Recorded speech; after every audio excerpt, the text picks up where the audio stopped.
Okay, so welcome everyone to event 2 of the From Vulnerability to Vitality, Building Sustainable English-Speaking Black and African Visible Minority Communities in Quebec series. Research on Quebec's English-speaking Black community is the focus of this second event. It will address the experiences of the English-speaking Black population of Quebec as a subset of the Black Canadian sociopolitical and economic realities. The event is being co-organized by 3 partners: BCRC, which is a growing resource-based organization that strengthens community capacity and helps visible minorities rekindle their dreams and achieve their full potential.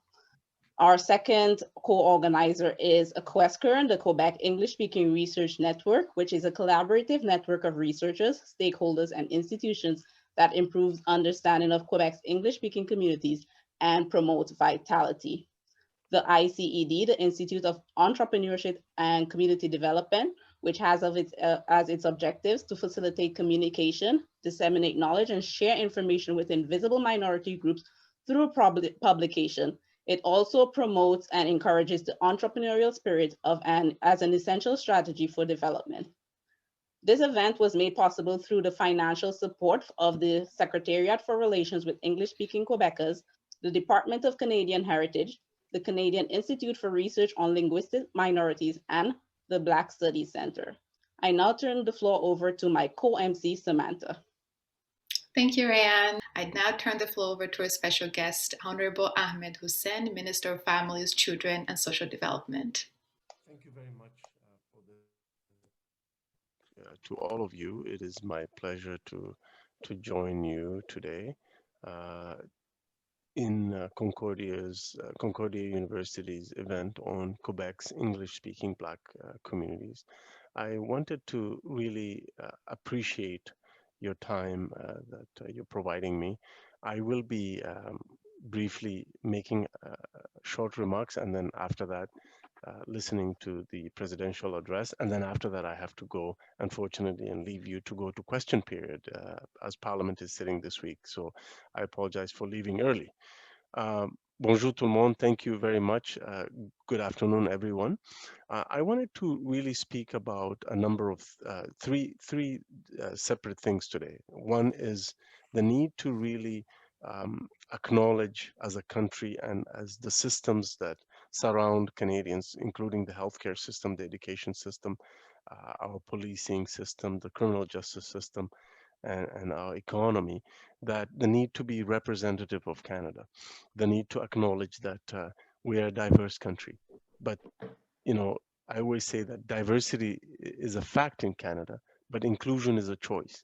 Whether we include people or not is really a policy choice that is made in institutions and in governments across all levels, right? And so I want to highlight that one of the ways to overcome those gaps in representation, to overcome that response in policy making, to overcome those gaps in fashioning policies that work for everyone, not just works for a few, is that we have to be led by the evidence. We have to be led by research and data. And I'll give you an example. For hundreds of years, for decades, I should say, Statistics Canada used to produce one number for the jobs report. So they would say the unemployment rate is this much and the employment rate is this much. Well, in July 2020, they produced a different number. They produced the regular number that they used to produce, but they also produced a jobs report that was disaggregated by race. So now, because of that, we know that the unemployment rate for Black Canadians is 16%. It is almost double the average unemployment rate for all of Canada. We know that the unemployment rate for Southeast Asians is 20%, so double the number of 9%, which was the unemployment rate in July. So in December, those numbers were replicated. So when we have those numbers, it's very easy to then act on those numbers and fashion policies to address those gaps. The second one is representation. It is really, really important for each one of us to ask ourselves if we are in a room, who's not in the room and who's outside the room? How do we bring them in? And when we're looking at sitting at the table, how do we expand those tables, those decision-making tables, so that they are representative of Canada? And this is particularly true for Black and Indigenous peoples in Canada. If you look at the criminal justice system, for example, the result of the mandatory minimum sentences that were implemented in the previous government, the result of that has been a disproportionate, huge increase in overrepresentation in prisons of two groups, Black and Indigenous peoples, even more so than other racialized Canadians. So now that we know those things, what do we do about it, right? So it's always being, using statistics, using data disaggregated by race, and then acting on it. And doing the same with Canadians with disabilities, doing the same, applying a gendered lens. But zeroing in on the issue of Black Canadians, that evidence-based approach will help us to fashion policies to support Black Canadians. And it is really important that we always aspire to representation in leadership roles, because leaders represent and bring their life experiences as well as their lived experience, as well as other diverse experiences to the table. And so you must have a diverse representation in leadership in order to have diverse perspectives represented at decision-making tables. And last but not least, it is important to recognize that where there are systemic barriers to success for Black Canadians, whether it is, for example, accessing capital, whether it is, for example, being able to open a business or grow your businesses or find investors, we need to then move in and make sure that we're facilitating that, which is the reasoning behind the Black Entrepreneurship Program. There is so many successful, uh, large Black business owners Black Canadian business owners of large enterprises, who will tell you that when they first started out, they didn't have any bank who took their ideas seriously. And they had to go to unconventional and outside the box sources of funding. But today their businesses are thriving. So what is it about our financial institutions that makes them not be open to Black Canadian business ideas and entrepreneurs? And the Black Entrepreneurship Program is about that, because in February 2020, the Black Canadian community leadership came to Ottawa, and they told our government that in addition to making reforms in the justice system and in the public safety system, we need to also engage on economic development. And 7 months later, we announced the Black Entrepreneurship Program, $221 million in combined money to invest in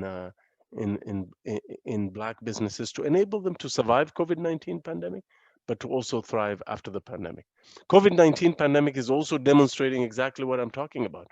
COVID-19 has had a disproportionate impact on Black, Indigenous, and racialized Canadians, as well as women and Canadians with disabilities. Therefore, our response to COVID has to be informed by that reality. Our recovery from COVID has to also be an inclusive recovery. I always say that we cannot go back to normal, because normal was part of the problem.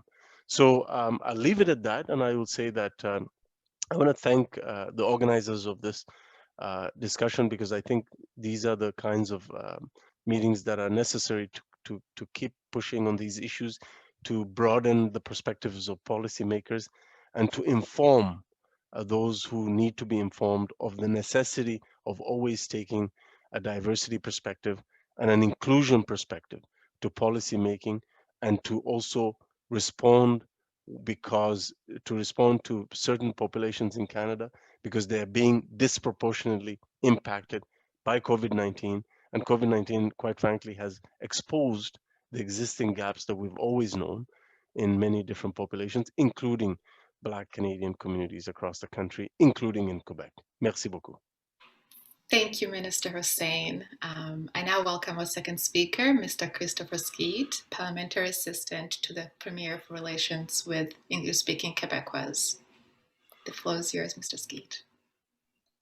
Thank you so much for having me. Always a pleasure to be at a BCRC event.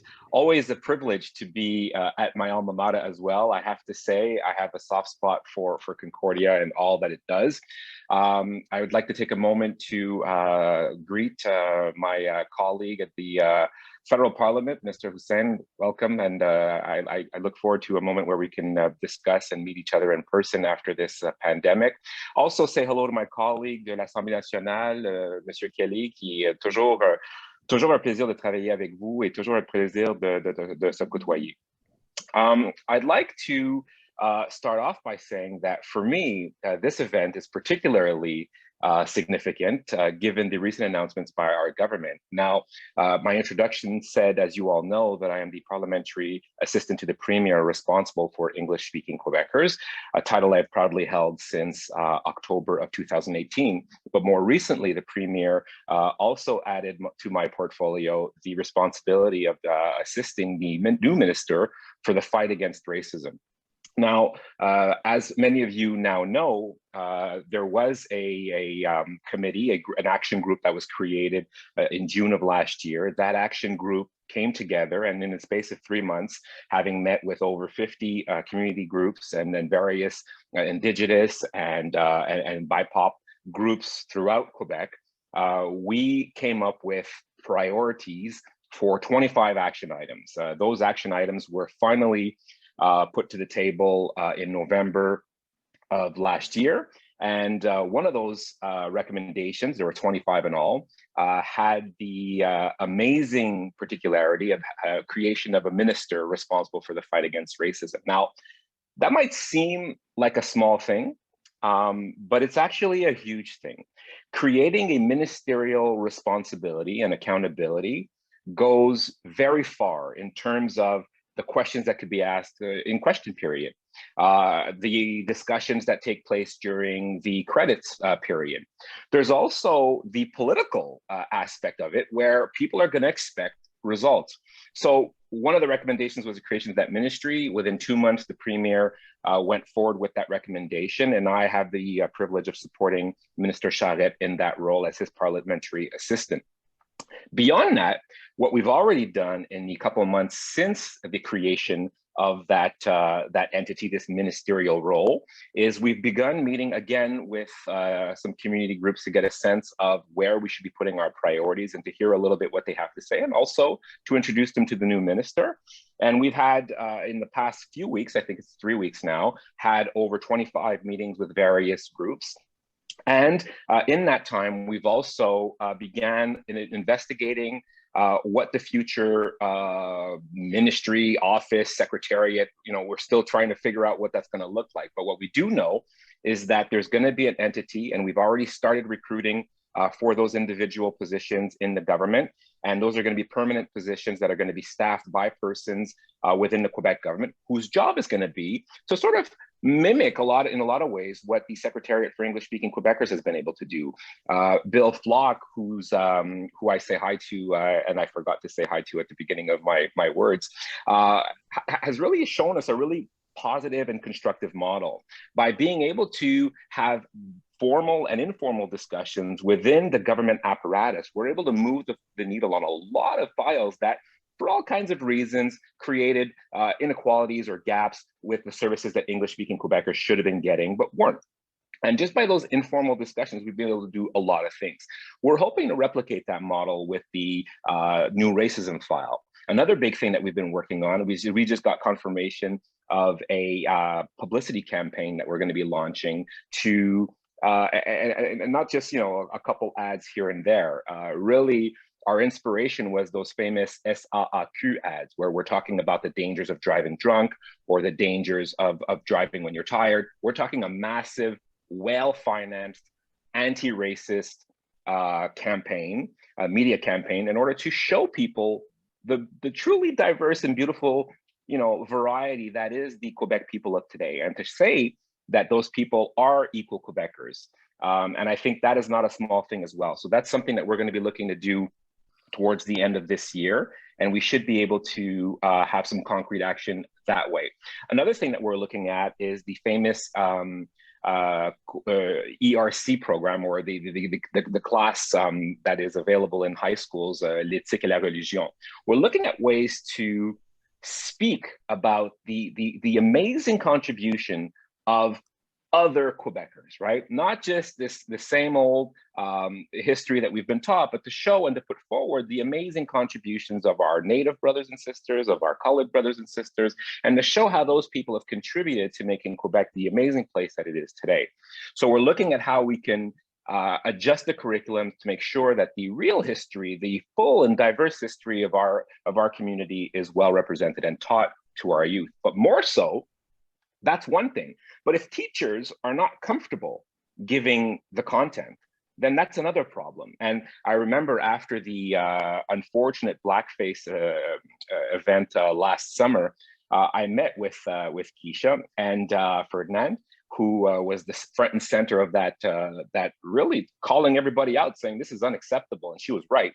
I had met her in the scope of my consultations for the the anti-racist action group, and one of the suggestions that we came up with together was that why don't we introduce into the curriculum for teachers not the responsibility, but the ability or the how to teach diversity, right? Because let's face it, if you're a white person living in Abitibi and you're in front of a white class full of white kids, who are you to talk about Native history? Who are you to talk about Black history? Well, who are you not to quote a famous poem?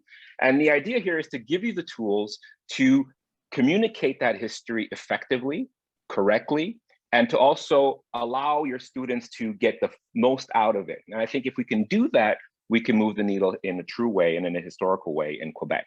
Those are just some of the things that the anti-racist group has done in a short amount of time. We're going to be building a dashboard. Our hope is to have a public dashboard so that Quebecers can follow the work that we're doing. When we said we wanted to move the needle and be held accountable, that's exactly the kind of thing that the Premier likes. He likes to see indicators and boards, and he likes to see things moving forward and progressing. And in the spirit of his way of doing things, we're going to show you guys that we're sincere in our efforts to move the needle on this. And beyond that, it's always a pleasure to speak to the English community in general, not just about this race issue today, but to say hello to you and to tell you once again that you have your place in Quebec and you're welcome. And people of color are welcome. And we're hoping that people get a sense of belonging, right? We all saw that poll last week that said a little bit what the English community says, right? We feel like Montrealers, we feel like Canadians, but sometimes we don't always feel like Quebecers. If we do our job right, and if we stay committed to the cause, we can make that, we could change that reality. And I'm hoping that you'll do it with me. So I won't take up any more of your time. Thank you very much for hearing me out, and please enjoy your conference. And thank you again for having me. Thank you, Mr. Skeete. I would like now to introduce Dr. Graham Carr, President and Vice Chancellor of Concordia University. Good afternoon, bonjour et bienvenue à toutes et à tous. I'm very grateful to be joined here today by Minister Hussen and by Christopher. Always proud to see you as one of our graduates, and you're welcome anytime at Concordia events.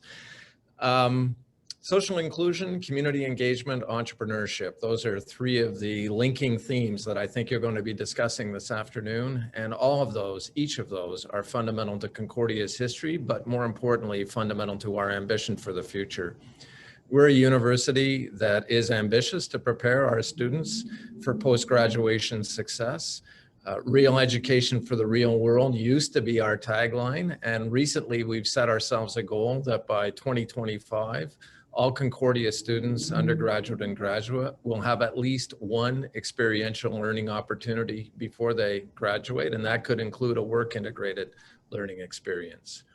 Entrepreneurship is also something we embrace. Louis Vachon, the head of Banque Nationale, has described Concordia as the most entrepreneurial of Quebec universities, whether that happens through our Molson School of Business, but also the success of our startup incubator, District 3. And I think we are arguably the most diverse university in Quebec and one of the most diverse in Canada. And indeed, a few years ago, we were identified as one of the 200 most diverse most international universities in the world. And I point that out because that diversity is a key part of what makes us an exciting, innovative, next generation university. I could point to the fact that we have students from more than 155 countries. We have 10,000 international students in our 50,000 plus student population, but our Canadian and Quebec-born students also reflect our diversity. We are an English language university, yes, but 25% of our student population speaks French as a mother tongue, and 50% of our students speak a language other than English or French as their first language. The overwhelming majority of our students are comfortable in 2 or more languages. So we embody that, I think the phrase was beautiful diversity that Christopher referred to. And to pick up on Minister Hussen's comment, diversity is our reality, but inclusivity is our choice at Concordia. And a key feature of our commitment to this is to the success of our community actually stems from our long, rich history of relations with and support for Black students and engagement with Black communities in Montreal, including the English-speaking Black community. Now, 2020 was a landmark year globally in Black history, and here at Concordia too. And we have a very engaged community of not only students, but also staff and faculty. And we've taken 3 important steps as a community to address issues of anti-Black racism on campus and in society at large, starting most broadly with the launch of an equity office to implement our EDI action plan. We are a university committed to equality, diversity, inclusivity, and accessibility. Last fall, I also launched a task force on anti-Black racism, which is entirely led by Black staff, faculty, and students, and which is designed to engage with and oversee a wide range of anti-racism efforts across Concordia, and it includes representatives from the community and alumni as well. We are really looking at every aspect of the university's activities and operations through that task force, including our history and relations with Black communities, employment initiatives, and student services. And I'm expecting an interim report of the work of the committee in June. And we also launched a Black Perspectives Office led by Annick Margelet-Flavien to provide resources and advocacy support, facilitation, and training for faculty and staff and also students as we try to make Concordia the most welcoming and innovative university we can possibly be from the perspective of diversity and inclusivity. I'm very proud of these measures. That's why I'm also very proud that we're co-hosting today's event. And I want to thank our partners, ISET and Questcren, for organizing this conference along with the Black Community Resource Center. I want to thank all of you for joining this afternoon. Merci et bon congrès. Thank you, Dr. Kerr. We now move on to today's presentations. Our first presenter of the day is Dr. David Firang, Assistant Professor in the Department of Social Work at Trent University. The topic of his presentation will be Black Canadians, Social and Economic Conditions. Please write any questions you may have in the chat and we'll answer 2 to 3 after the presentation. The floor is yours. Thank you very much, conference organizers. And I hope everybody is keeping themselves safe amid COVID-19 pandemic. And I would like to thank all of you, the great dignitaries who attended this particular conference and all those who have spoken to us, including Ahmed Hussen, the ministers. And I tell you, the conference organizers, you've done a very wonderful job. I'm here in Ontario. And Ontario and Quebec are, different provinces, but 2 different cultural conditions, but 1 similar goal. So my presentation, as have it as Black Canadians, social and economic conditions. I'm just going to give a brief background about who is Black Canadian, our social and economic condition right now, and then which is also captioned in the main theme of this particular conference, from vulnerability to vitality. Before then, I will share a brief idea about critical race theory, which everybody is well used to that. So over here at Trent University, I'm a professor of social work. I teach social diversity, social policy, social justice. Proud to come to Trent. I was at University of Windsor. Now, the reason why I drifted over to social work is the racial injustice that I've experienced as a Black person here in Canada drive me to join this particular unique group and to join in to a voice and a fight for Black Canadians. And so all of you who have assembled here today, I mean, we are diverse. We see our skin color, our eye color, our hair color, everything about it is diverse. And for me, diversity is our strength. And that is the beauty of the Canadian society. In the wisdom of the founding members of this great nation, that diversity was taught to provide us with the strength, not to divide us. But in our contemporary real world, the sad thing is that diversity is breaking up apart. Diversity along race, sex, age, gender, sexual orientation, religion is breaking us apart. It's only when I came to Canada, then I realized that diversity is breaking us apart. So without wasting much time, I want us to start my presentation and we're talking about who are Black Canadians in the first place. Now, in the literature, Black Canadian is usually used as ethnic identification for people of African descent. That's what people believe. In the literature of Harrison and Mensah, I mean, whether they are here as citizens or permanent resident. But then a recent study released shows that majority of Black in Canada are of Caribbean descent. That is kind of, although there's a reasonable proportion which comprise of African Americans and their descendants, including those of African immigrants. Nevertheless, all Blacks in Canada, I mean, for me, originate from sub-Saharan Africa and subsequently migrated to North America and Caribbean through slavery, slave trade and all that. And this is something that, before we even talk about Black Canadians, we have to ask, who are Black Canadians? And then before we'll be able to engage in that conversation, that narratives. And so this research, recently I published a paper in a magazine here, in one of our, looking at, do Black Lives Matter amid COVID-19 pandemic? And one of the things that looking at Black Canadians, right? Who are we? So we can often draw a distinction between those of Afro-Caribbean ancestry and those of other sub-Saharan African roots. Somebody will ask me, oh, Dr. Firang is just trying to divide Blacks. But I think it is very important for us to understand that when we talk about Black Canadians, the research literature lumped all of us together in one analytical category, right? Neglecting the diversity within the Black Canadian groups. And so any research on Black Canadians, whatever, should start trying to unpack those diversity in order for policy purpose to help us. Because I teach social diversity, I always ask my students to unpack those differences. And for me, other scholars have been using the term African Canadian, which is occasionally used by some Black Canadians who trace their heritage to the first slaves brought by the British colonies to North America mainland, right? But then some Black people of Caribbean origin do not identify as African Canadian.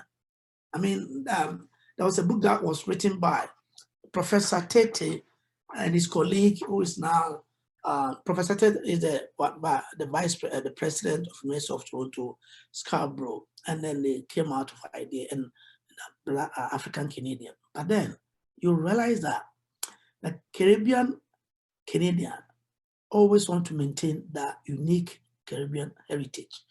Quite recently, I took a group of Caribbean with me to Africa, Ghana, to explore their roots.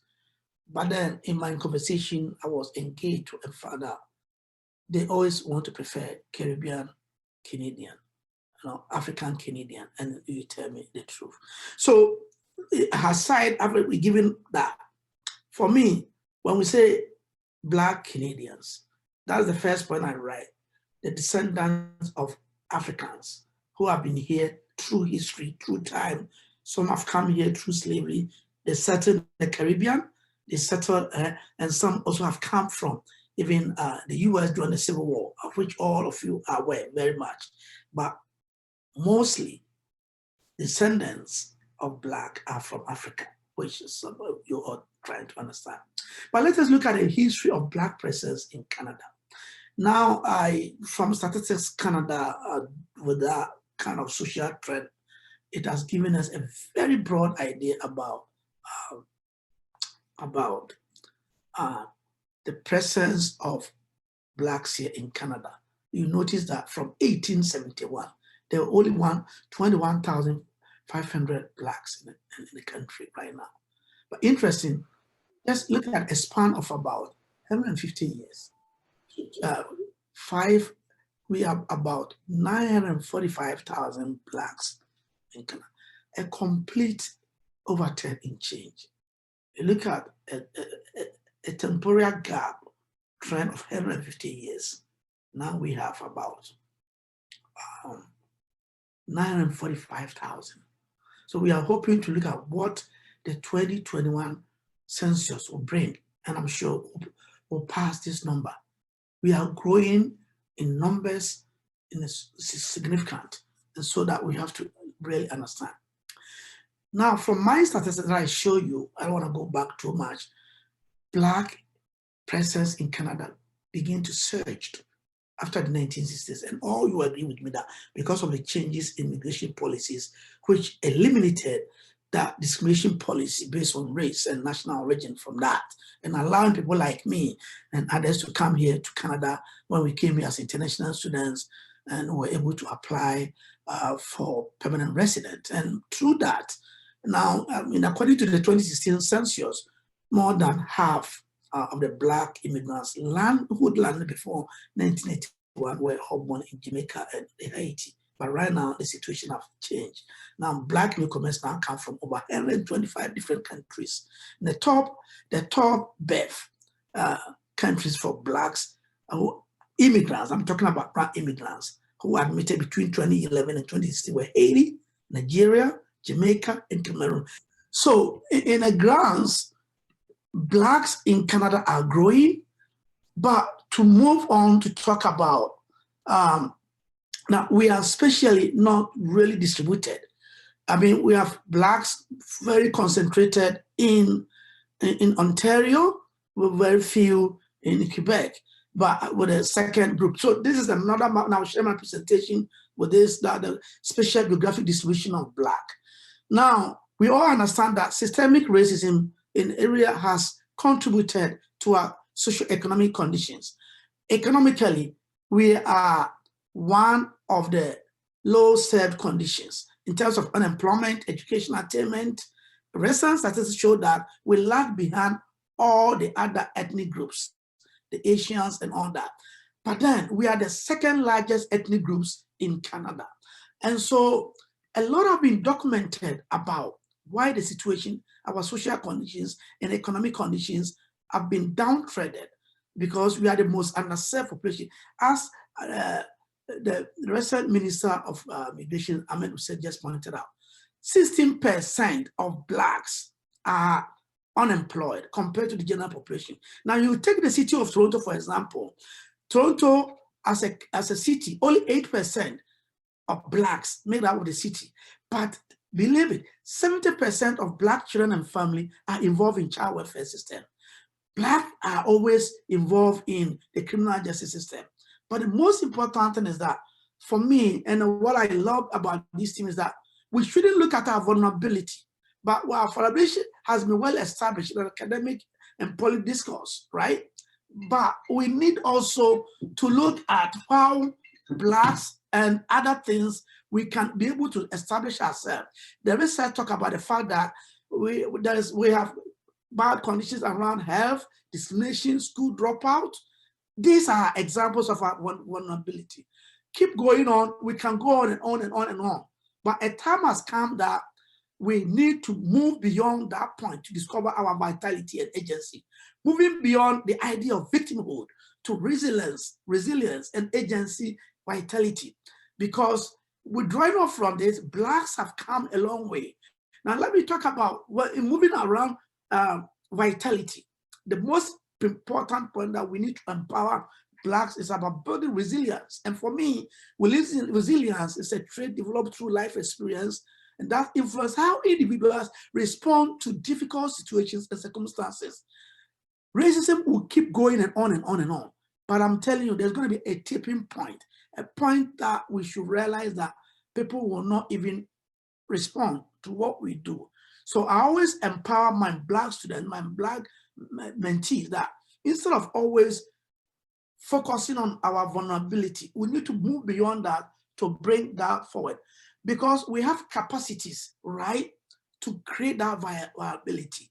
And then building on what others have done, there's many high-profile public officers that are held by Black. For example, Ahmed Hussen, who just spoke to us, is holding high rank office. Dr. Bain, who is here with us, Michelle Chen, Donna Oliver, Stanley Grizzle, Rosemary Brown, Lincoln Alexander, all internal opening door for other Black people like and others. So taking a cue from this, we'll be able to believe that we have a way of moving ourselves forward. Now, we all know that anti-Black racism is the cause of our vulnerability. It is well established in the research literature. But my point is that we need to always move beyond that to establish allies with all those who fight against social and racial injustice. Now, Black people in Canada always have good white friends. Look at this conference. I think because they are interested in learning and understanding our vulnerability, and that the shift to vitality is so crucial to them, that these good white friends who support the fight against anti-Black racism will always be there for us. So these white friends are genuine allies who we can rely on in our fight against Black people. Then, to conclude, we always all want to maintain allyship with other minority groups like the LGBTQ community, the indigenous people, though they are not visible minority, and others who suffer racial injustice in our country. And so I just want to thank you very much for the opportunity to share this idea. Who are Black Canadians? Who are we in terms of our social and economic conditions, which seems that we've been deprived of many things because of institutional racism. But we are agents of change. As agents of change, we need to move beyond our vulnerability to discover our vitality. And we can only do that when we can build allyship with our friends and all those who fight the cause of racial injustice. Thank you for the opportunity to talk to you, and then the fight continues. Thank you. Thank you, Dr. Firang. Our second presenter for the day is Professor James McIntosh in the Department of Economics at Concordia University. The topic of his presentation will be, is Quebec racist? Racial differences in earnings and education between Canada and Quebec. Bonjour à tous. Good afternoon, everybody. This is the topic that I want to talk about today. It's a result of research that has gone on for the last couple of years. So there's two papers which I refer to at the end of the paper. One of them by me and Rosalie Masala, and another done by an MA student at Concordia, and it concerns race and education and the differences between white and Black. So the data comes from the 2016 census, and the results are they're quite impressive. So I have wages and salaries, and these are in thousands of dollars. And so we have the rest of Canada, and you can see right away that for everybody, earnings are much lower in Quebec than they are in Canada. Even whites, people like me, university professors, we earn less than people who are university professors in the rest of Canada. Blacks earn less in Quebec than whites. And so this data, the first table is for people age group 30 to 65, and the second part of the table is just for young people aged 20 to 29. Some things have changed a little bit as time has moved on. The gaps, these are not generated by crosstabs. These are generated from a regression model, which takes account of education and other characteristics, as well as unobservable features. So in the rest of Canada, the average Black wage is 71% of the average wage of the average white wage in Canada, and it's 76% in Quebec. So it looks as if things are a little bit better here. But don't forget, wages in Quebec are really a lot lower. There's a slight change as we move to younger people. The gap is 83% in Quebec, as opposed to 76% for older cohorts. So it does seem that as time has passed, young Black people are having less difficulty finding high quality jobs and pay. But so these are very simple statistics, but they have an enormous amount of important content. We go back and look, what are the conclusions from all of this? First one, Canadian males substantially more than Quebec males. Within each geographical group, Black males earn less than white males, and these earnings gaps are slightly smaller in Quebec than the rest of Canada. People here were expecting a discussion of how English-speaking people do in Quebec and Canada. Well, one of the regression models that I ran, I had language dummies. These allow for differences in language, and the simple fact of the matter is that there aren't any wage or earnings differentials by language. So what holds for French Canadians in Quebec holds for English Canadians in Quebec as well. Originally, I was going to talk about education, but education seems to be the one area where Blacks have made considerable progress, and the differentials in attainment rates are much less pronounced than they are for incomes or weeks worked or unemployment rates or people who are below the poverty line. Those are the key metrics which measure how well a particular population is doing. And by all those measures, Blacks suffer, with the one exception that education seems to be less of a problem. But that also suggests another problem, and that tells us that even Black people who are well educated, their lack of education isn't a reason for their low earnings. So it cuts both ways. It's interesting because it gives some ray of hope, but it also tells you that go to university, get yourself a degree, and if you're Black, you'll do well. Not true. Not true in Canada. Not true in Quebec. So that's very worrisome. So the question is that I was originally going to talk about, is Quebec racist? And the answer is yes, it is, but it's not really any more racist than the rest of Canada. Racism is a characteristic which systematically and almost universally puts Blacks in an inferior position on any worthwhile endeavor, such as earnings, education, access to fairness in the justice system, the health system, living in a nice neighborhood.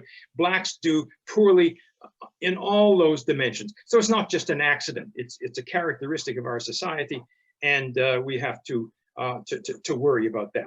And so I have a couple of suggestions here. As I said, I think this is a Canadian problem. It's not going to do Blacks any good in the rest of the country if Quebec all of a sudden manages to treat its Black population better. This has to be done for everybody, and that means that we have to have some kind of legislation to deal with this problem. And at a minimum, I think we should have a ministry of diversity and inclusion at the federal level, which recognizes that this is a particular problem and devotes resources in the same way that Quebecers have finally begun to realize that this is something that requires special treatment. So there you go, a rather short presentation, but it's quite simple. When it comes to earnings, Blacks do worse than whites, and in my view, nothing's going to happen until this problem is tackled head on by the federal government. We have one, yeah, from Dana. What is the root cause of anti-Black racism? I wish I knew. I think a lot of things that we see in society are based on irrational appraisals of the situation. I would have thought that racism would be getting worse given the increase in the content in the internet, which is based on pure speculation, on just a desire to promote unrest. I hope that discrimination will not increase because of that, although we have seen outbreaks of attacks on racial minorities recently because of COVID. One of the reasons why people are racist is because they don't know anything about Blacks. They don't have any Black friends. And to have more connection with them, that I think is going to help. How did I get involved in this sort of thing? Well, I was a graduate student in Rochester in the 60s. And one of the things I did was I became a member of CORE, that's the Congress of Racial Equality. So I met lots of Black people there, but also being an academic, the academic world is filled with people who are from somewhere else. So it's easy for me to adapt to that. There are lots of people who live in Montreal who've never really had any Black friends at all. So it's a question of information, of exposure, but it's a hard problem. It's really hard problem to get people to evaluate people on their merits and look for the benefits that you can get by having a diversity of friends. I'm sorry not to be more optimistic than that. So James, I just want to add something to what James' point. It's a very good point that you raised, but the question that one of the audience asks is about, I think it's not always about people knowing white or Black friends together, but I think it's also about the challenges of some white people not accepting the fact that they are in a privileged position. They don't, in order to be able to confront racism, it's an aspect of oppression, one of the primary structures of oppression. You need to challenge privilege in order to confront racism, right? If you don't confront your privileged position and say that, look, my skin color is putting me in a privileged position vis-a-vis others, then of course, people don't even believe that there's racism, they don't, because you haven't even experienced that. And even when I speak to others, those who try to be allies, right? If you haven't experienced something, you don't even know what it takes and how it feels, right? So for me, the idea is about we begin to confront our privileges in order to be able to challenge racism as an aspect of oppression. Somebody wanted to see the conclusions. Yes. There they are. And one of the participants said it's not Blacks who do poorly, it is the system. That's just something I wanted to point out. And also, this is the last question I think we'll answer. How do female earners do? Your data were for males. Well, okay, they do worse. Let me use a baseball analogy. Okay, if you live in Quebec, that's one strike against you. If you're Black, that's 2 strikes against you. And if you're a woman, that's 3 strikes against you. That's fatal. The differences between women wage rates and male wage rates, they're very large. And we discussed that in the paper, and the paper by Ayenda Dubé, which is specifically on Quebec, has some nice graphs which show the differences between Black and white differences by gender. So women do not do well. Thank you for your questions. We'll move on now to the next presenter. Thank you very much. Thank you. We would like now to welcome Dr. Phillip Howard, Assistant Professor in the Department of Integrated Studies in Education at McGill University, and Dr. Lenora Dana Lewis in the Research Department of Integrated Studies in Education at McGill University. The topic of their discussion will be Beyond Language, an analysis of Black education and Black educational agency in Quebec through the lens of anti-Blackness. The floor is yours. Dr. Lewis is here with me today. I'm not sure there she is. We were to present together, but Dr. Lewis is going to, for health reasons, just be available to answer questions today. Today, I'd like to just preface my comments. This is work that is based on a study called Documenting and Understanding Black Community Supplementary Education, what we're calling BCSEs in Montreal between 1900s and the present. It's an FRSQSC funded project, and I'm the principal investigator, and Dr. Lewis is the project coordinator who's been working along with me since the beginning. The research questions that we had were basically, how have Black communities in Montreal since the 1900s articulated what they find to be amiss in state-run primary and secondary schooling? And how have they exercised agency and leadership in addressing these issues through Black community supplementary education initiatives? We are, for multiple reasons, at the stage where we are at the very, very early stages of analyzing our data. So with everyone's permission, what we're going to do is just going to sort of think about some of the early findings that we have, but I find it much more important that we sort of make a call for a kind of a Black community supplementary education initiative and a kind of attention to these kinds of things that comes through us clearly through the context within which we work and what we already know about how these initiatives unfold and the challenges that Black students face in school.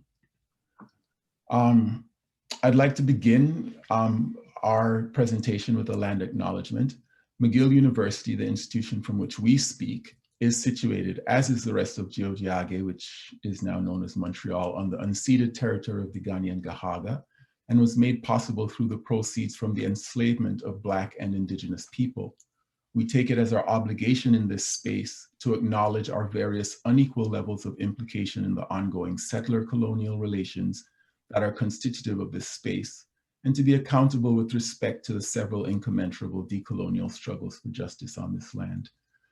And whenever I use this land acknowledgement, I like to emphasize the fact that this is not just a ritual that we do. I know that it has become a ritual in large part that people just sort of say and get out of the way.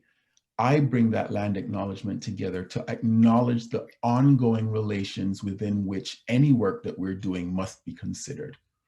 And so when we think about the history of this land and where we are, about the fact that the fact that we're able to be on this land is the result of a violent appropriative colonial project that has, that dispossesses Indigenous people, but also that slavery existed here in Quebec, even though that is much denied. These kinds of things help us to understand the context in which of the work that we're doing. In particular, there was a recent question about why is there anti-Black racism? Well, here it is. It's easy to make it into an issue of ignorance and so on, but that's not what it is. There are structural things built into place that are long and historical, that are interested in the material wealth and prosperity of the dominant at the expense of Black people who have always been cast out as non-members of society. And so when we think about things along that context, and in that context, it helps us to really understand some of the relations that are happening today. And so that brings us to, a context which is very, very problematic. We all know about it, but the ongoing Quebec context in which there's a claim that systemic racism actually does not exist in Quebec, right? There was an article that came out just today where we're being told that we shouldn't see racism everywhere, as though in fact what is going on is that Black communities are pretending, or communities of color are pretending that this is happening or that are overblowing what is happening, when in fact we are facing deeply anti-Black structural conditions on the daily. So with this context in mind, we want to take a look now at what's been going on in schools and education. This again cross-cuts all sectors of the Black community in Quebec and is long-standing. Long-standing from the time of de facto, if not de jure, though not de jure, segregated schooling in Quebec for Black people. And going on now into later days, and this is an article from 1984, just speaking about the kinds of aggressiveness and brutality that Black students are facing. And this is in, you know, the Francophone sector. And likewise in the Anglophone sector here around about the same time in 1983, a reference to multiple acts of physical violence against students, right? So this is the kind of reality that has been lived by students. This is from an article written by Nigel Thomas back in 1983. And then very recently, a Montreal North teacher who was fired for using the N-word. But the point is that this was an ongoing issue that was going on in class, an ongoing form of anti-violence, anti-Black violence that students were being faced with on the regular. And it would really only be because the issue of the N-word had been quite topical in the moment that this even received the attention that it did and ended the way that it did. But this is the kind of ongoing anti-Black violence that goes on even in the midst of a denial of the existence of systemic racism. I know we're not saying a whole lot that's new here. I just need to really contextualize the long history of anti-Blackness in education against which communities are organizing. In addition to this, we have to think about the fact that the outcomes for Black students are not very positive in general. I know that a recent presentation said that they weren't bad, but when we begin to disaggregate them by language, Anglophone versus Francophone, by origin, Caribbean versus African migrants, when we begin to disaggregate in that way, we actually see some very grave problems. You know, multiple disproportionate numbers of Black students who end up not actually getting their secondary school diploma and end up having to complete it in secondary education, multiple students that are excluded from school with expulsions and suspensions, and those kinds of things. This is an ongoing problem that has been going on. I know that Tya Collins is going to be presenting right after me, and she'll be able to give you a lot more focused attention to those kinds of things as they play out for students, racialized students, for Black students, for students with disabilities. So in the face of this kind of anti-Black violence, Black communities have always been organizing in Montreal against these kinds of things, right? There's close to a century of Black organizing around education in Montreal, where the initiatives were either to set up alternative learning opportunities for Black students because they were not getting fully what they needed from the state education. So just to be able to bolster their sense of identity and who they were, to offer services that were not offered in school, and also to lobby against the kinds of things that were happening in schools. One of the arguments I want to make today, though, is that these were generally along linguistic and geographical lines. And so you see organizations that are developing for Anglophone communities and organizations that are developing for Francophone Black communities, right? So we have the Negro Community Center, the NCC, the Quebec Board of Black Educators, the Côte-de-Neige Black Community Association, more recently DESTA, and on the Francophone side, Bureau de la Communauté Chrétienne des Haïtiens de Montréal, Maison d'Haïti, Association des Enseignants Haïtiens du Québec, et cetera, et cetera, et cetera. And so we had this kind of organizing across, but very much sort of distributed by language. I also want to point out that there were fairly radical demands by these organizations, certainly towards the ends of the 1960s and towards the 1970s. And here, what I have is a few of the recommendations from the Quebec Board of Black Educators to the then Protestant School Board of Greater Montreal. And I'm just asking us to consider these kinds of demands today in a couple of ways. First of all, how difficult they are to make nowadays, number one. And number two, the ways in which these could easily be made today, because they have not been, they have not been solved. So the one recommendation was that the board make every effort to recruit a greater number of qualified number of Black teachers. We still hear those pushes for equitable hiring in school boards. That the Curriculum Council be requested to establish a committee to prepare a Black Studies program. Where are the Black Studies programs today? Wherever possible, that Black Studies programs be handled by Black teachers, etc. That Black guidance counselors be made available to guide Black students. These are fairly forward-thinking, radical kinds of demands that were being made at the time of the 1960s and 1970s.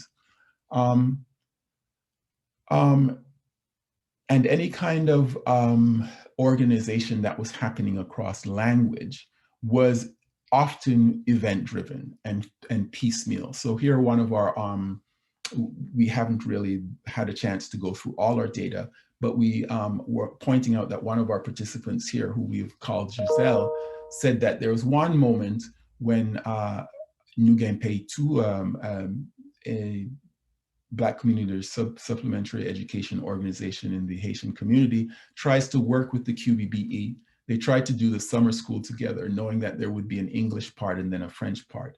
And then I know that they work together. The community kind of bridges again at the moment of Anthony Griffin's shooting around the 1980s. And people will remember that as an instance of police violence that really sort of galvanized the Black community in Montreal.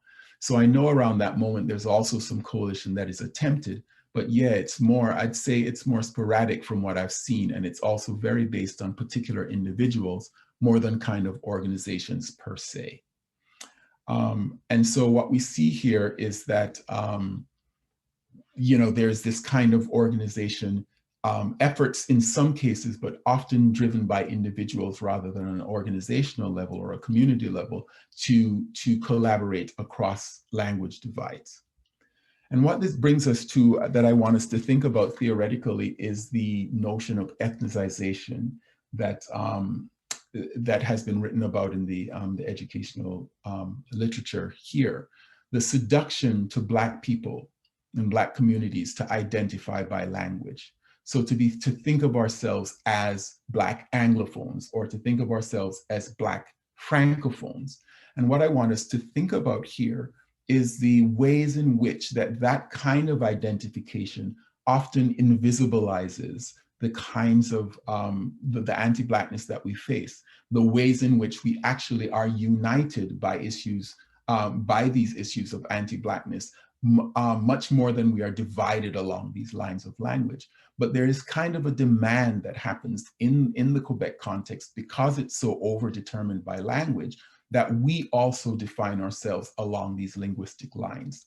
And sometimes therefore miss the opportunities for these collaborations across linguistic lines that that would be in our interest and help us to more thoroughly combat the kind of anti-Black racism that we face.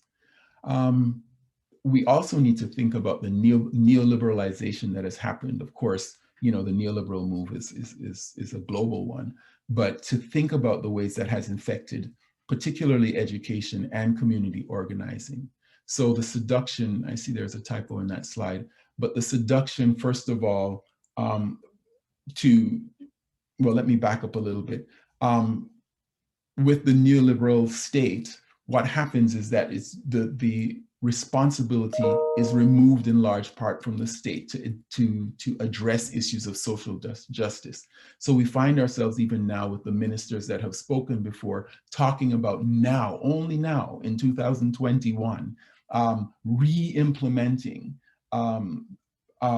offices that will actually deal with social justice, that will actually deal specifically with anti-Blackness. Because of this long-standing neoliberal move that says that this is not appropriate for states, and to displace those efforts onto communities, and to de-emphasize the focus on equity efforts in general in education, and see those as superfluous, right, to making students competitive in a global market, for example, is the kind of language that is used. And even as this happens, communities depend increasingly upon the state for funding and viability. And what this does is, in this context, is ask us to present ourselves in deficit terms to the state, as broken, as needing to be ushered into citizenship. And so we see the kinds of programs that tend to be favored for funding are the types of programs around things like teaching Black parents how to parent, for example, right? So there's all these parenting initiatives. Or I heard of one recently here in Quebec, in Montreal, where there was funding for an initiative to teach Black youth how to interact with police, as though the issues that happen in terms of police violence and profiling and so on have something to do with the young people's attitudes rather than the deeply embedded racism of the state. And so as we go here, I want to just move, as I end quickly here, to some proposals, some radical proposals that I'd like to make here. And this is what I'm sort of thinking that I'd like to just make the center of what we're doing today. How might we seek out opportunities as Black communities doing this kind of work, educational work, to work across linguistic lines? How might we revive the attention to anti-Black relations as an organizing framework, rather than thinking along the lines of migration and immigration and settlement? How can we push back against the general approach in Quebec to deny systemic racism, and against the tendency in the educational literature in Quebec that continues to frame Black people's struggles with education as issues of migration, settlement, and language?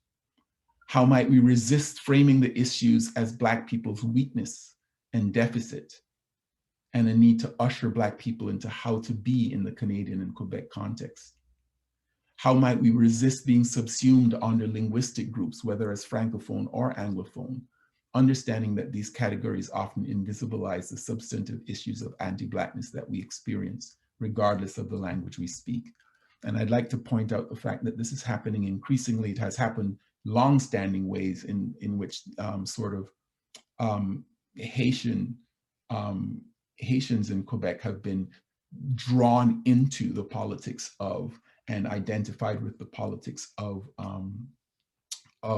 the linguistic politics here, but how it's also increasingly happening for Anglophone communities as opportunities and social space for Anglophones in Quebec contracts, that we are being solicited by, non-Black Anglophones in Quebec to join that struggle as Anglophone Blacks in ways that sometimes invisibilize our larger issues.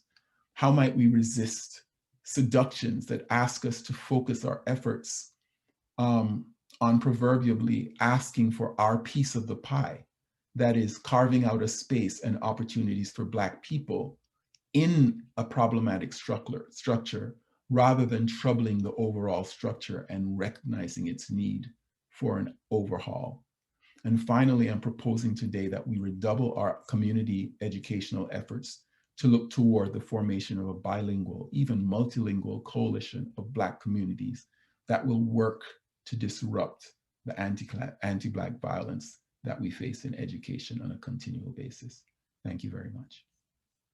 Wow, thank you. Thank you so much, Dr. Howard. Okay, we have a comment, not a question, for Dr. Howard. There's a very long history of Haitians identifying as both Black Francophones and anti-imperialist Pan-Africanists. A wonderful example is Benito Sylvian, representative to Menelik II, to the first Pan-Africanist Congress in the 1900s. By definition, to be Haitian is to Never forget what role white supremacy plays in excluding and dominating Black people. Our attachment to French as our heritage and legacy to our descendants does not in any way diminish or undermine that.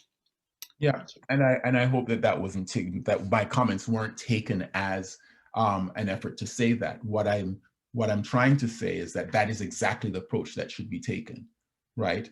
But that what has often happened, and I think the person who's asking this question or posing this comment would agree that in fact what the structures of Quebec try to seduce Haitian communities into denying their positioning as Black people with a particular kind of contest with the state, and rather just to subsume Haitians as a subset of Francophone Quebecers.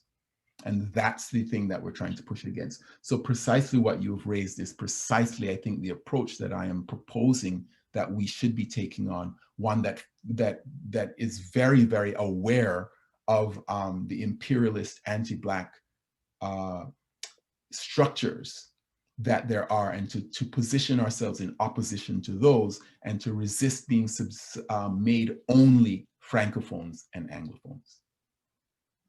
Thank you. We have another question. So you say the linguistic differences are being used by the dominant political and social status quo to engender divisions within the Black Quebecois community? That is precisely what I'm saying. I think that we come around, if we were to organize around the issues of anti-Blackness that we all face, regardless of language, right? Because this division of language suggests that if you speak the dominant language, for example, right, which in Quebec is French, that somehow a lot of these troubles would go away. Well, I'm quite sure that that any Francophone Black person here would say that that's not what happens, and that we face, as Francophones, as Anglophones, a form of systemic anti-Black violence that continues whether or not we are ushered into sort of Francophoneness. And so when we see our governments, for example, shifting the names of inquiries into systemic racism into just trying to figure out how to teach people to speak French, that's the kind of mystification that I'm talking about that needs to be actively resisted. Thank you, Dr. Howard and Dr. Louise, for being here for such an insightful conversation. We will now move on to our next presenter. Our first presenter is Ms. Tya Collins, a PhD candidate in the Department of Administration and Foundations in Education at Université de Montréal. The topic of their presentation will be experiences of Black youth in English schools at the intersections of Blackness, disability, gender, and social class. The floor is yours, Ms. Collins. Okay, thank you so much to the BCRC and partners for this opportunity to be a part of this important discussion on Black communities in Quebec. Today I am presenting my PhD research on Black students who have been placed in special education in the province's English sector. Okay, first I'll set the stage by highlighting why this study is so important. So here is the outline of my presentation. Okay, so we'll start by why is this study important?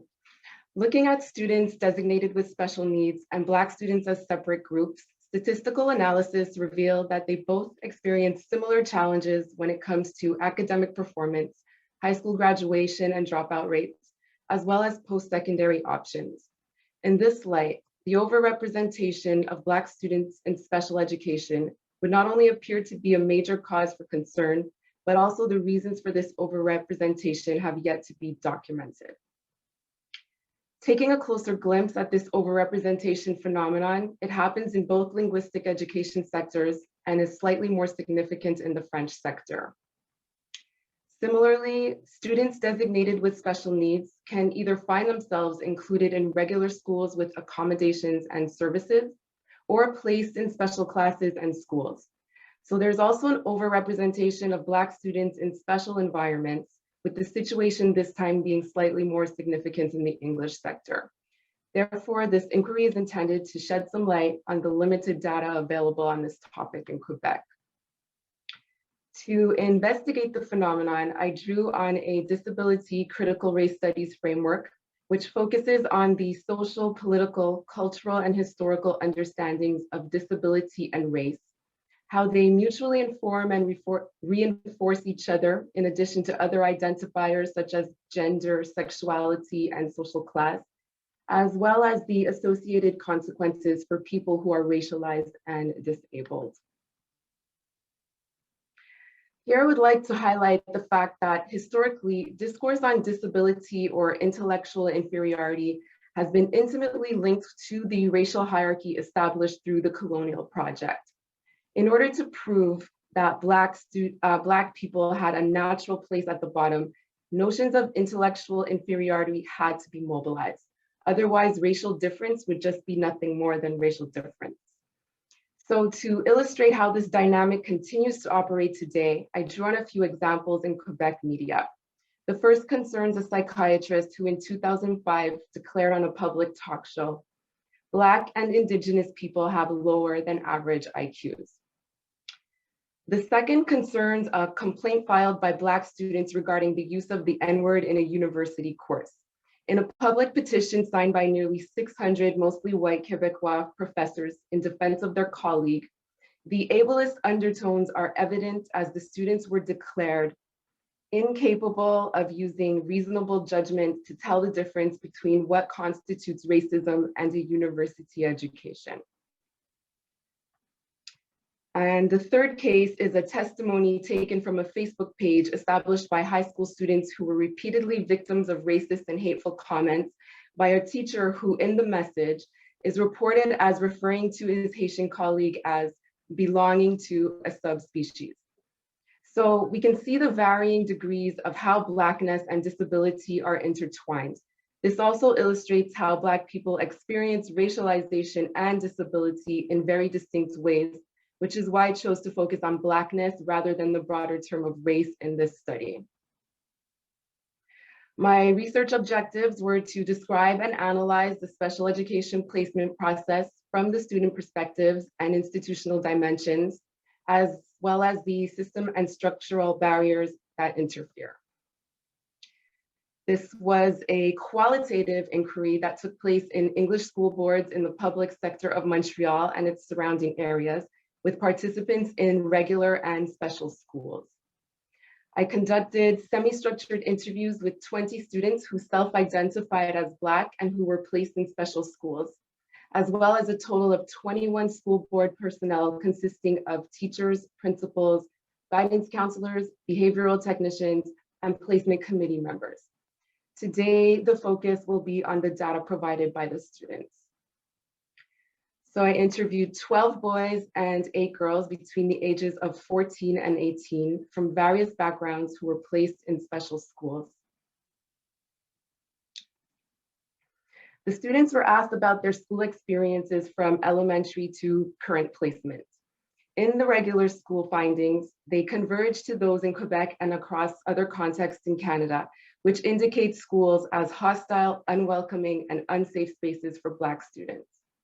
In terms of the research objective to describe special education placement processes from students' experiences, the students actually did not know, they had no awareness that they were in fact a part of a placement process. Many of them didn't know what special education meant. When they did, they didn't self-identify as a student with special needs. For those who were assigned difficulty codes, they were also unaware of these codes. So for the students, there were 2 specific reasons for why they got placed, and they tended to use the term getting kicked out. So they got kicked out because they were failing or because of their behavior. When they were displaced, they went through a sort of honeymoon period where they seemingly escaped the difficult environments they encountered in regular schools. So they described their experiences as calm and safe. The environment was calm and safe, and they really appreciated the intimate environment with smaller classes. They encountered staff who they perceived genuinely cared about them. For many of the participants, it was the first time they experienced success. Unfortunately, when it came time to school discipline, many of these nurturing relationships were undermined. Even though the students were placed in special schools that presumably exist for those whose needs cannot be met in a regular environment, the exact same disciplinary measures were employed there, or even worse. So that after that honeymoon period, feelings of disconnectedness settled back in. Staff could no longer be trusted. They were perceived as fake or racist. Also, the academic success they were enjoying was disrupted. For example, a follow-up revealed that among the seven grade 11 students that were interviewed, only 2 ended up graduating. And there was also 3 grade 10 students who decided to enroll in adult ed because of failed courses. Before concluding the presentation, I'd like to share some ways the students were penalized for the special needs they were placed for. Here we have a student under the pseudonym of Kendrick who is recalling an exploitive experience in a work-oriented training program. He explains, "I was assigned to do the workshop and cooking class, and that was it. No math problems, nothing. Basically, we were like slaves in that class. We were forced to clean the whole gym, wash the benches, clean the basement, all those kind of stuff." Here, Amina is recalling being punished after an attempt to address an incident between her and a staff member who she believes called her a beggar. "It hurts me that I actually did the right thing for the first time and they expelled me. I actually asked to have a meeting. I'm talking about how my mom's sick, how I have to work so hard to give her money so the roof can be on top of our head. Like I'm trying so hard not to cry, but it's coming out and they're just staring at me. Like they're not feeling no pain because they don't know what I've been through, especially being 17 years old and a white man come call me a beggar.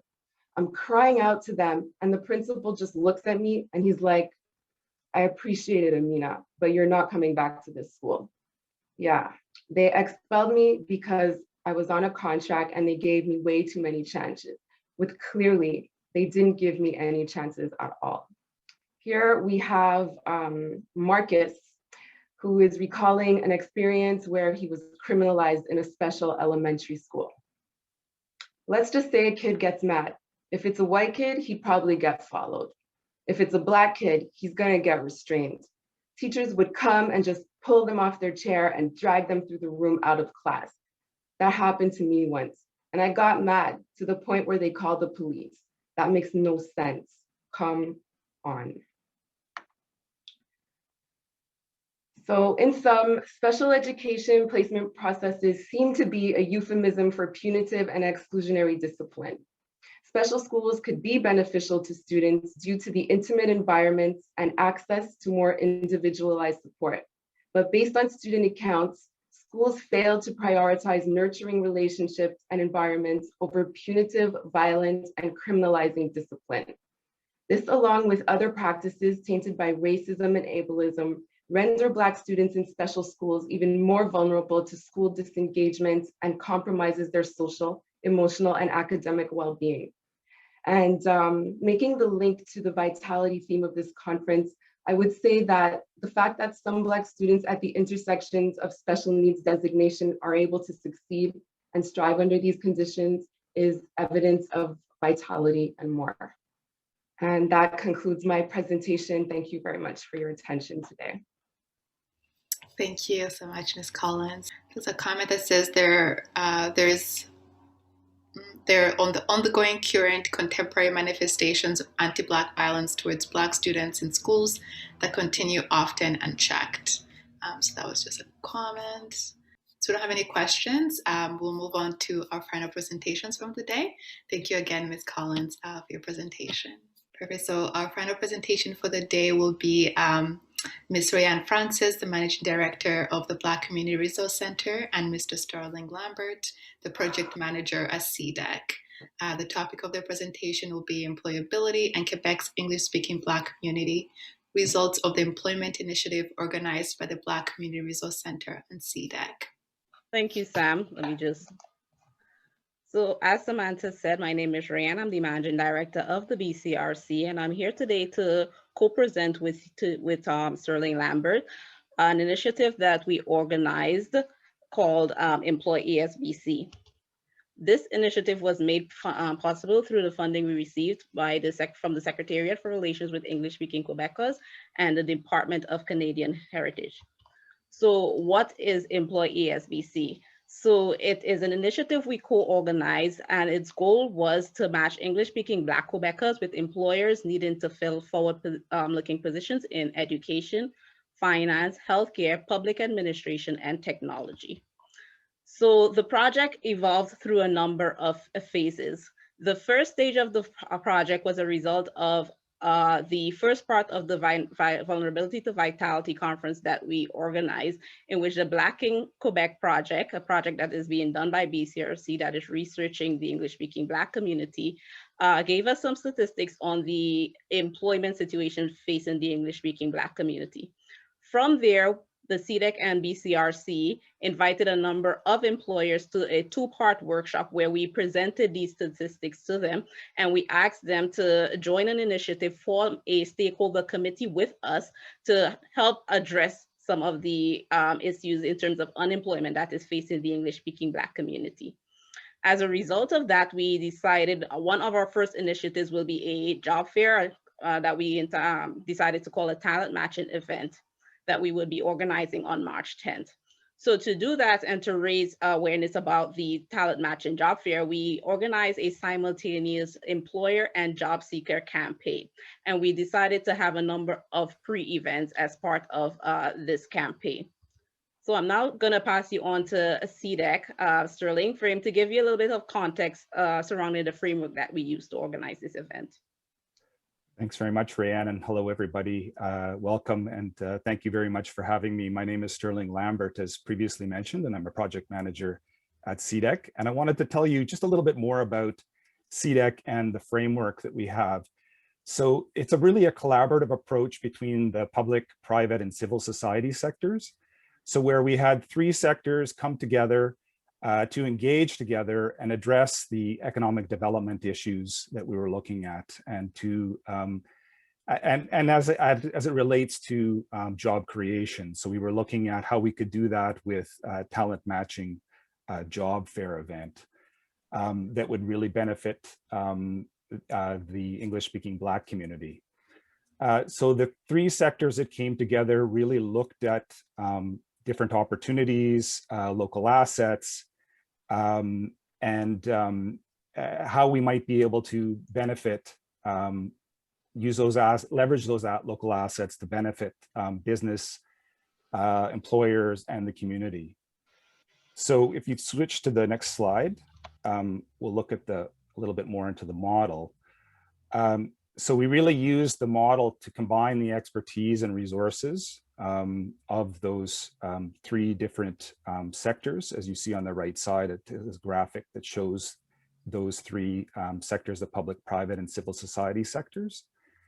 And so that really, we believe that by working together, that these sectors are able to then bring together, inspire each other, other people to work together for the benefit of everyone, and especially to benefit the community, the English-speaking Black community.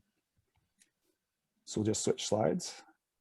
So what did that look like, those three different sectors? So we had, I mentioned again, the public, the private, and civil society. So you'll see these organizations and businesses that are listed here are those stakeholders that represent those three different sectors. So we have Concordia University, the Public Service Commission of Canada, LinkedIn, of course, a very well-known business, McGill University Health Center, the English Montreal School Board, Unibureau, a private business as well, a tech business. Of course, BCRC, CDEC was there, and DESTA, that you'll recognize as well from civil society, another nonprofit organization, Dawson College, and finally, PMO Montreal. So if we switch to the next slide. And it's over to Rayanne. No, Sterling, this is the employer campaign. Oh, so sorry. So the employer campaign really looked at having contact different companies and made them aware of the employee deployment status of the English-speaking Black community, and really the untapped talent that is present in this community, and how we might be able to match that talent with the jobs that would be available in different companies throughout Montreal. So there's untapped talent that could be matched. We know that it exists, and there are jobs also within the private sector, or even the public sector, or the nonprofit sector as well. And we can match that talent with those available jobs. So we invited employers to advertise those job positions and internship opportunities to the English-speaking Black community via the BCRC Employ ESBC website, and then participate in the March 10th talent matching event, where they could make those connections with that talent. So as I mentioned earlier, we decided to have a number of pre-events to spread the word about what was happening and raise awareness. So one of the events was a LinkedIn workshop that we organized for job seekers. And this was intended to have them or help them update their LinkedIn profile. We also partnered with PME Montreal Centreville to help those who did not have a CV or who wanted to upgrade their CV, have a place where they can come and hear like some of the recent research on what should be on your CV, and give them the opportunity to have a CV prepared for our March 10th event. We also organized a Facebook Live series entitled Candid Conversations, where we invited employers to come and speak about the importance of diversity and inclusion. And some of the employers that participated included Desta, Apathy is Boring, Uniboro, and Barclay Transport, which is a small nonprofit, small startup entrepreneurship company here in Montreal. So as Sterling mentioned, for the virtual talent matching event that we had on March 10th, we had a two-step registration process.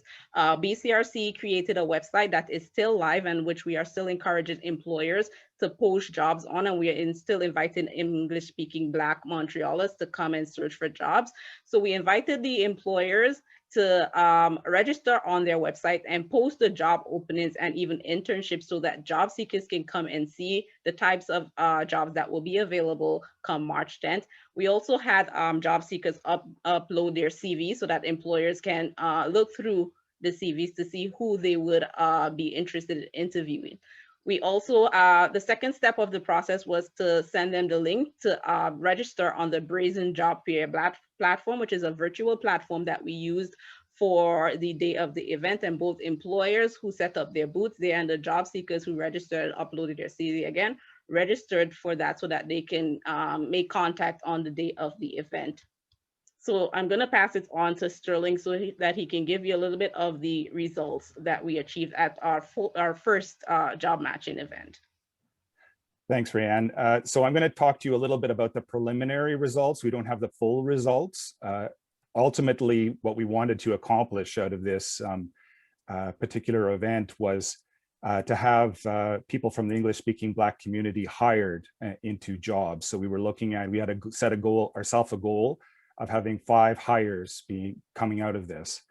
I'm going to talk to you a little bit about the preliminary results that we have, so more about the participation and some of the things that we know at this point.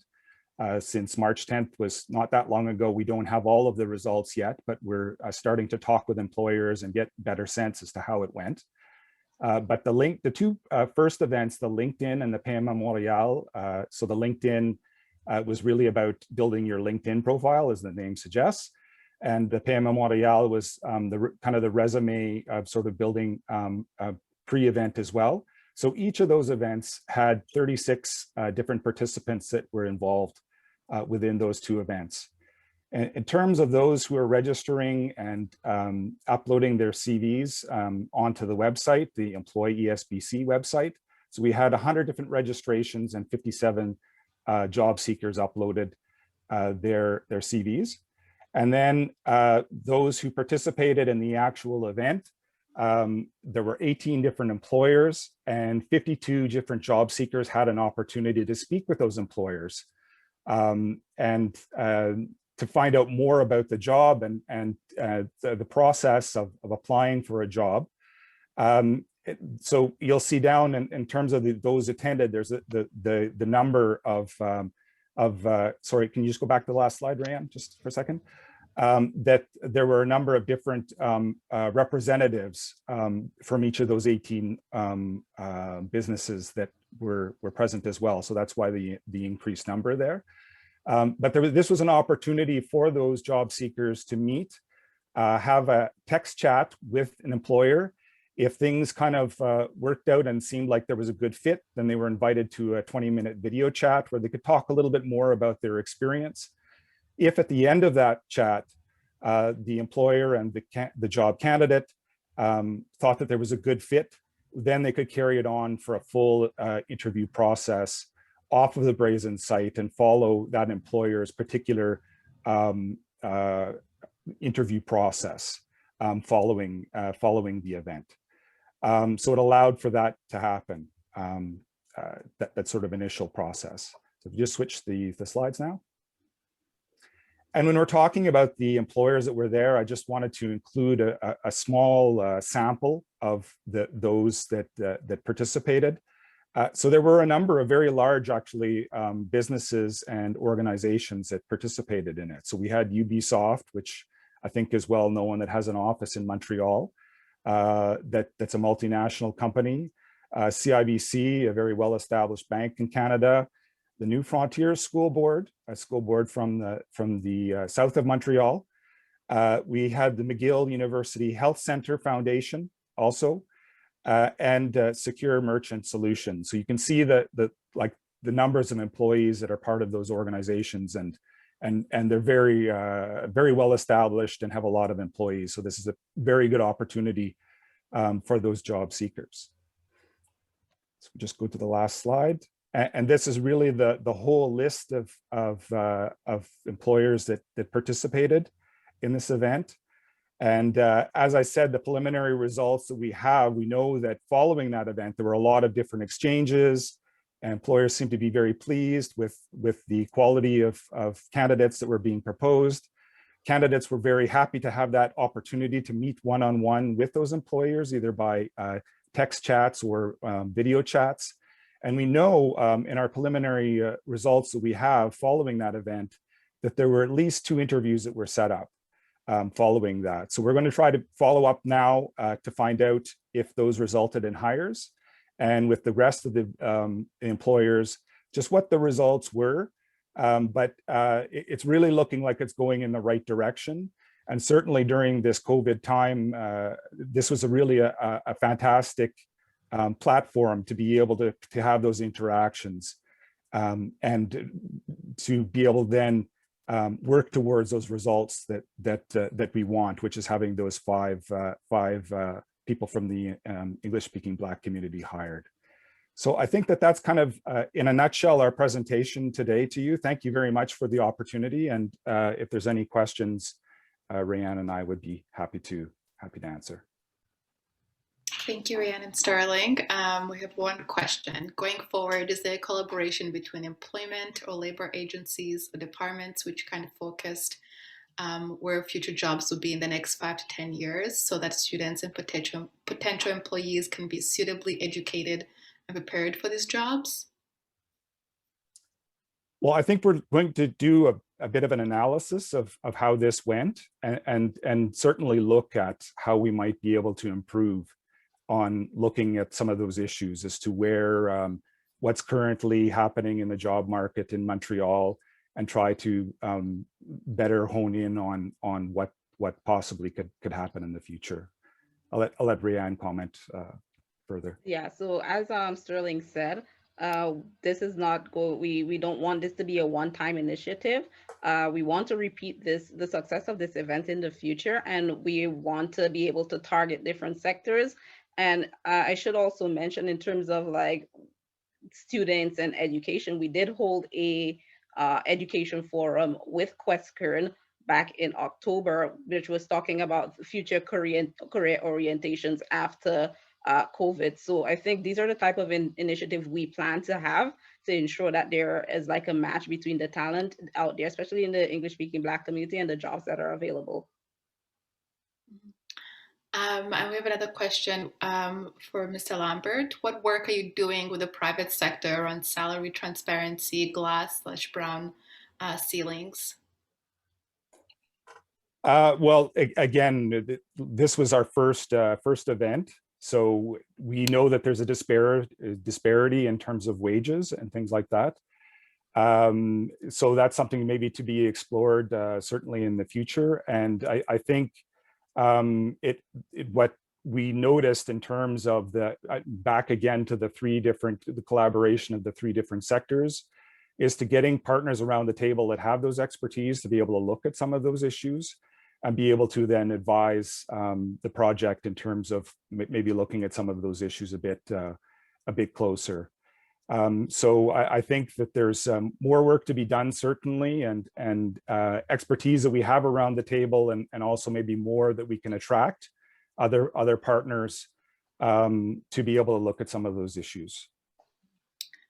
Thank you. Another question is, I believe that entrepreneurship is key to employment independency and it also creates jobs. What is the focus towards encouraging entrepreneurship among the youths?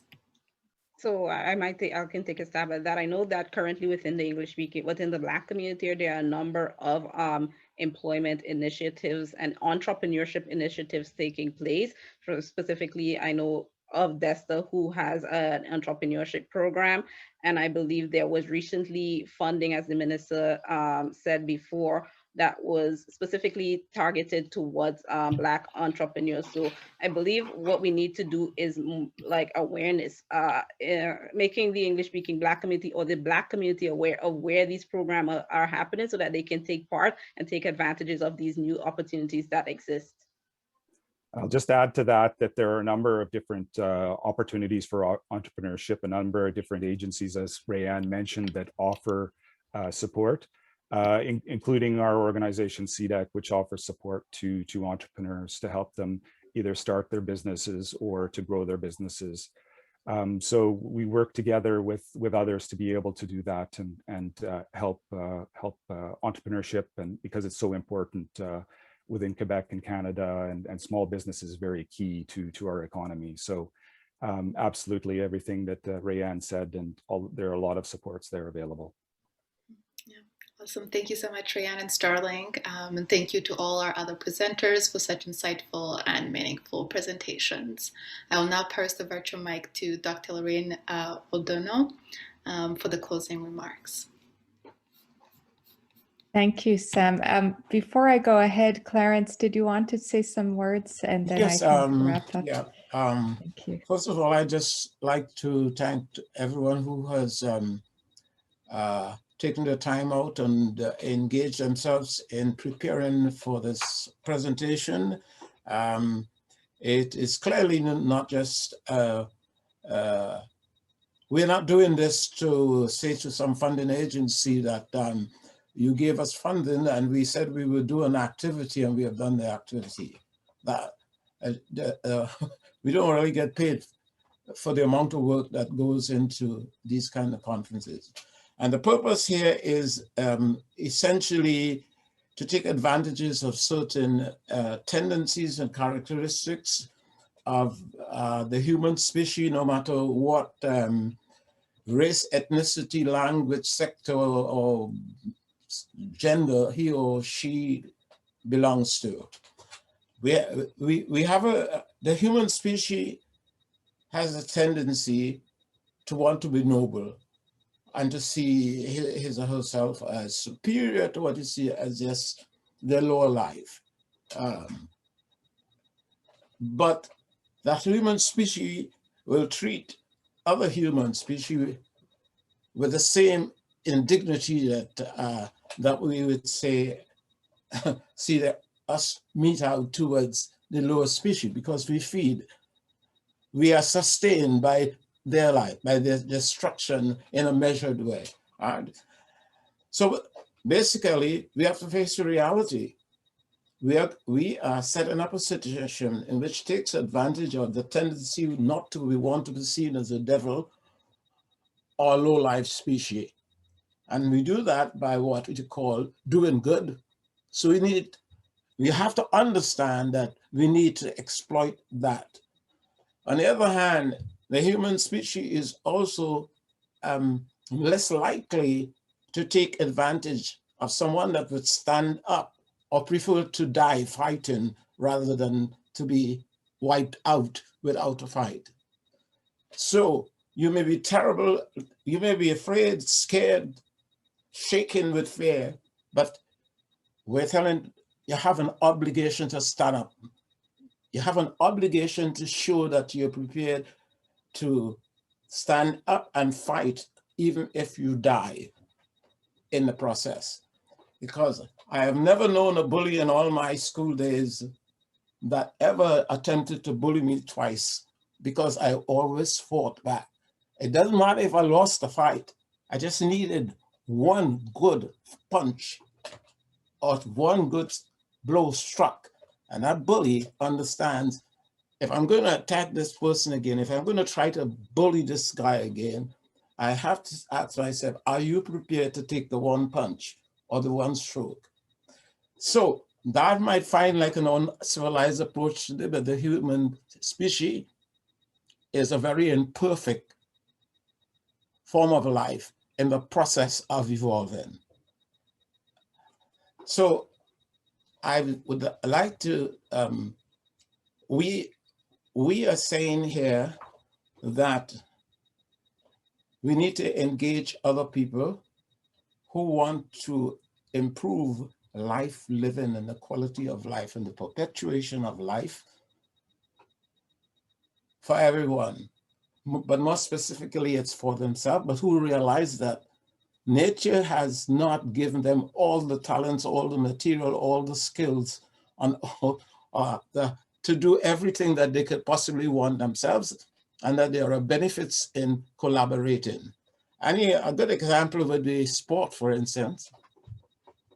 I mean, basketball didn't start off with the black content that it had. Football didn't start off with the black content that it had.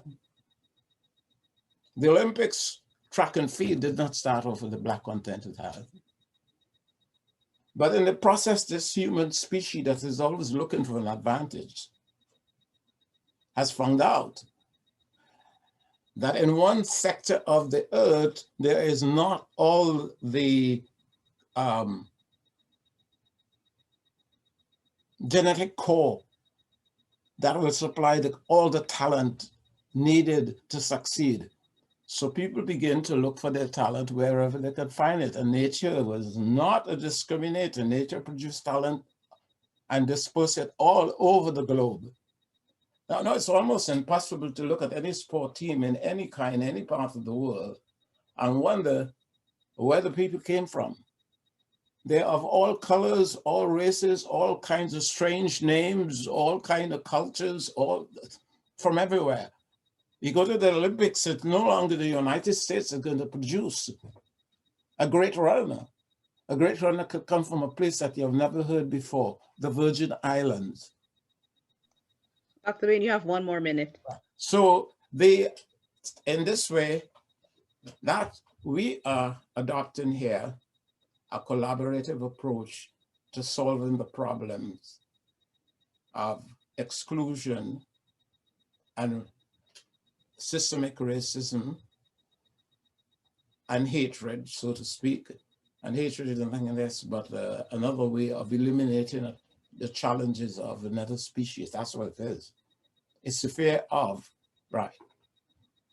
So I want to thank all of you for having made this presentation. It's been a quite balanced presentation from everyone. Everything seemed to support in some aspect of the problem, or to present us with an insight into how we might go about, not just how we Blacks, but how all of us together might go about creating the opportunity for all and us individually and otherwise to extend and perpetuate our life and our happiness. And hopefully, if we don't do it in this life, Hopefully there might be another life somewhere else that we will do it, right? But we can't do it alone because nature has limited the talent and capacity of, on an individual basis, to respond to the hostility of the external environment that we need to respond to in order to survive as a species. Thank you, Dr. Bain. Over to you, Lorraine. Clarence, you are a hard act to follow. I wanted to say thanks. Thanks, first of all, to our presenters for being here today, and of course for doing the important research you do that helps us learn and grow as individuals and as communities. Thanks to the partner organizations, BCRC, to my own unit, QuestGran, and the ICED. I want to mention to everybody, this event was supposed to take place almost exactly a year ago. So we had to pivot, as they say, very quickly to scramble to figure out how to do this event online when these things were quite new for many of us. So a special thanks to Dr. Golnaz Rezai for your really incredible, friendly, fun work making this happen in this new format, and to Anna Hunt for your wonderful tech support as always, to Hugh Maynard for tech support today, to Pascal Gariepi for doing the translation, and I'm sure many of you want to attend more events like this, so I invite you to visit the QuestGran and the BCRC websites to find out how you can subscribe to our newsletters and attend more events like this. And with that, I think we can close the event. Thank you.